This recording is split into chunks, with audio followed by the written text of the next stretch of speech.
আসসালামু আলাইকুম দর্শক মণ্ডলী, পরম গুণময় মহান আল্লাহ তাআলার নামে শুরু করছি। আজকে আমার সেই প্রাইমারি বিদ্যালয়ে আমি আসলাম, যেখানে আমি পড়াশোনা করছি। এখান থেকে আমি আজকে ব্যবসা হোক বা পড়াশোনা শেষ করেছি।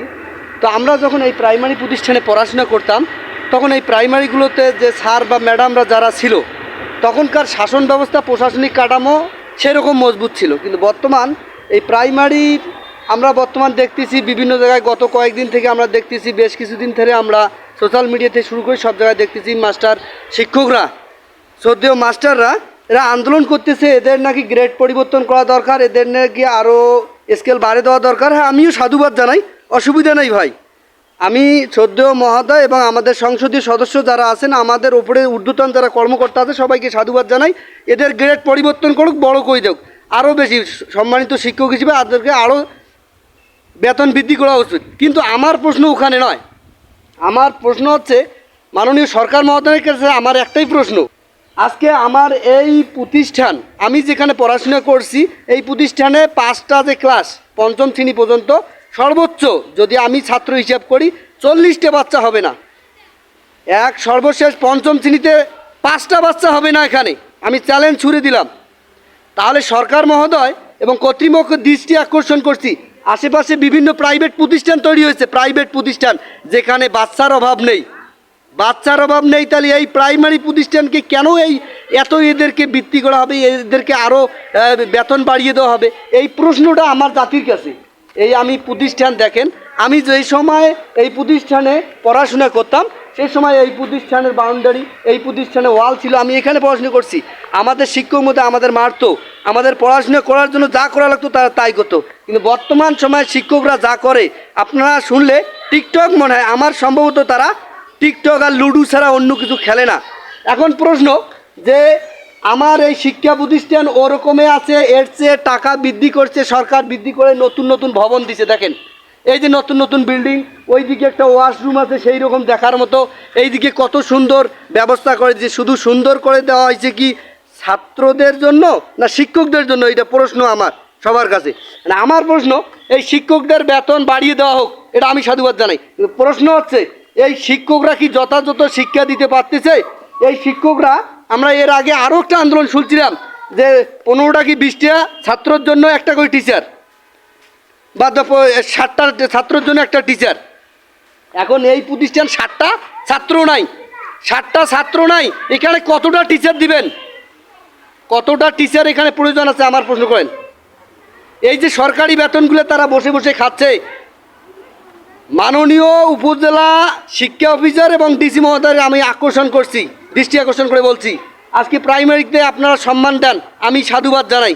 কেন বাচ্চা থাকবে না কেন এই প্রতিষ্ঠানে? এই প্রশ্নটার উত্তর আমাকে দেবে।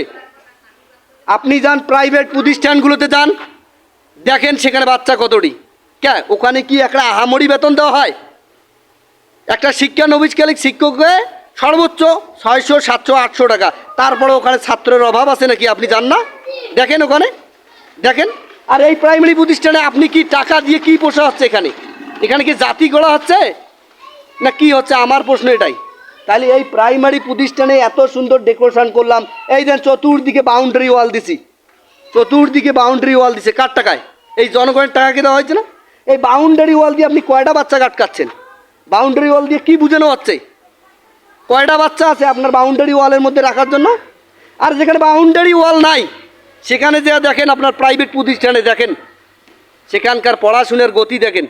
তাহলে আমরা টাকা দিয়ে কি বুঝতেছি? এই জাতির টাকা শুধু নষ্টই হচ্ছে না, ধ্বংস করা হচ্ছে আমার কাছে মনে হয়। কারণ আমার এই প্রতিষ্ঠানে আমি যখন পড়াশোনা করছি, তখন আমার বন্ধু ছিল, সেই সময় পঞ্চম শ্রেণীর ছাত্র যখন আমি ছিলাম, সেই তৎকালীন সময় আমি 40 জন ছাত্র ছিলাম, 40 জন। সেই সময় পঞ্চম শ্রেণীর 40 জন ছিল। আজকে সেই ছাড়ের বেতন আর আজকে বর্তমান ছাড়ের বেতন, আমাকে প্রশ্নটার উত্তর দিবেন দর্শক মহোদয়।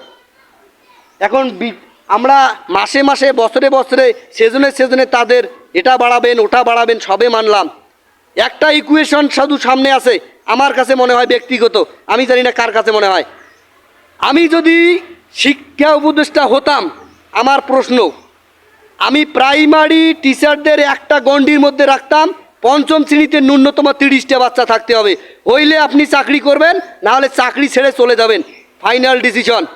দেখেন তত্তর করে মাস্টারকে বাচ্চা নিজে জন্ম দিয়ে হইলেও আনতে হবে।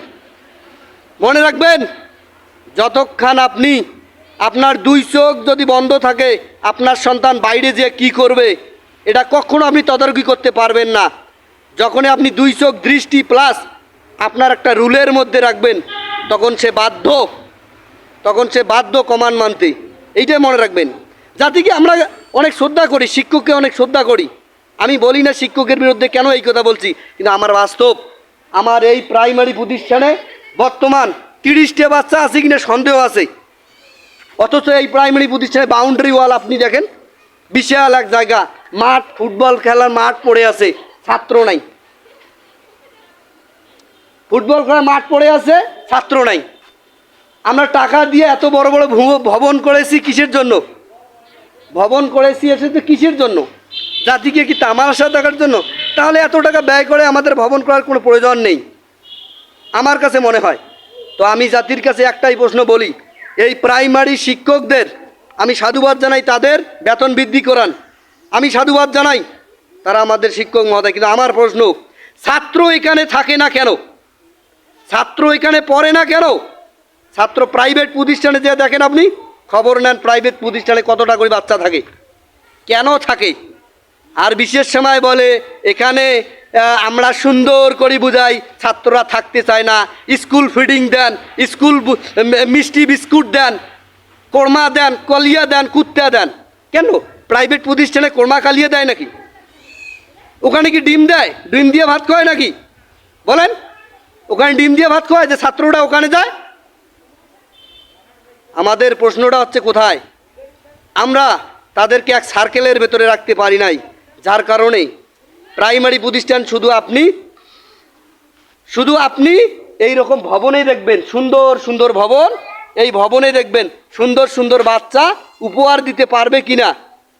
কিছু কিছু প্রতিষ্ঠানে, বিশেষ করে আমাদের শহরের মধ্যে কি আছে আমি জানি না, আমাদের গ্রাম পর্যায়ে যেসব সরকারি প্রতিষ্ঠান, এখানে ছাত্র আছে বলে আমি মনে করি না। খাতায় দেখবেন কিন্তু বাস্তবে কোনো ছাত্র নেই। ওই ছাত্রটা এখানে খাতায় শুধু রেজিস্ট্রেশনে আছে, বাট ওই ছাত্রটা অন্য স্কুলে পড়াশোনা করতেছে। এর অর্থটা কি বুঝাচ্ছেন আপনি? এর অর্থটা কি বোঝানো হচ্ছে?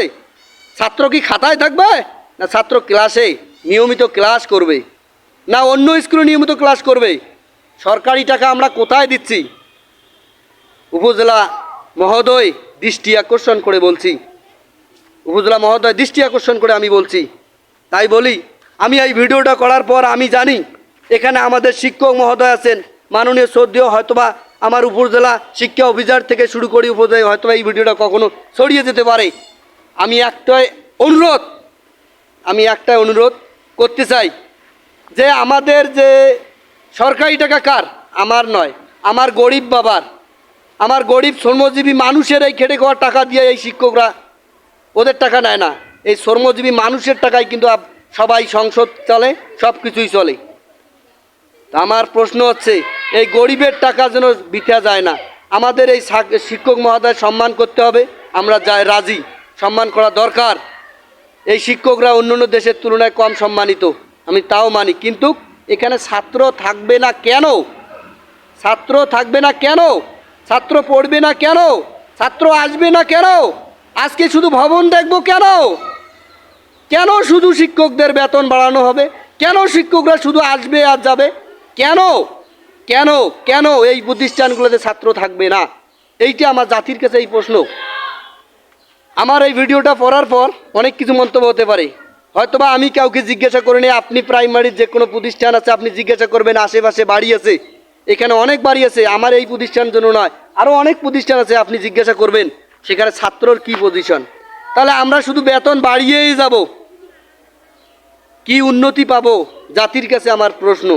তবে হ্যাঁ, এই প্রশ্নের উত্তর তখনই সম্ভবত মিলবে যদি আপনি এক সার্কেল করে দেন, পঞ্চম শ্রেণীতে বাচ্চা ন্যূনতম 30 থেকে 40টা বাচ্চা আমি চাই।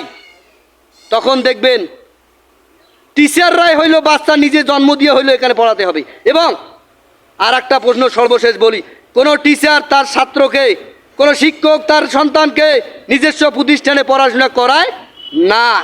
তার প্রতিষ্ঠান পড়াশোনা না করে সে তো যদিও রেজিস্টার বইয়ে তার বেটার নাম বা তার ছেলের নাম তার সন্তানের নাম থাকে, কিন্তু বাস্তবে তার সন্তান পড়াশোনা করে প্রাইভেট প্রতিষ্ঠানে।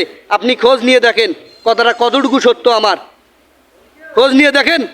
আমি চ্যালেঞ্জ ছুড়ে দিলাম। এমনও সরকার এসেছিল আমাদের এক সময় যে অবশ্যই বাধ্যতামূলক শিক্ষকদের সন্তানকে নিজস্ব প্রতিষ্ঠানে পড়াইতে হবে। তখন এই শিক্ষকরা কিন্তু ওই যে পাকা নড়াচ্ছিল, পাকা নড়াচ্ছিল, অন্যরকম কথা বলে তারা।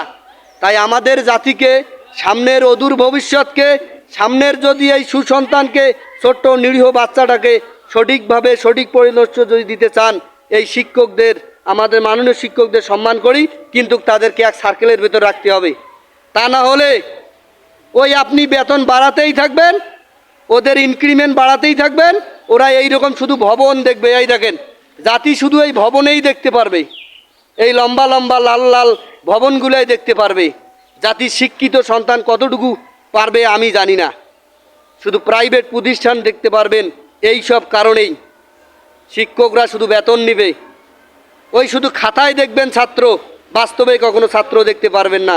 এই বলে আমি আমার ভিডিও এখানে শেষ করছি। আল্লাহ হাফেজ।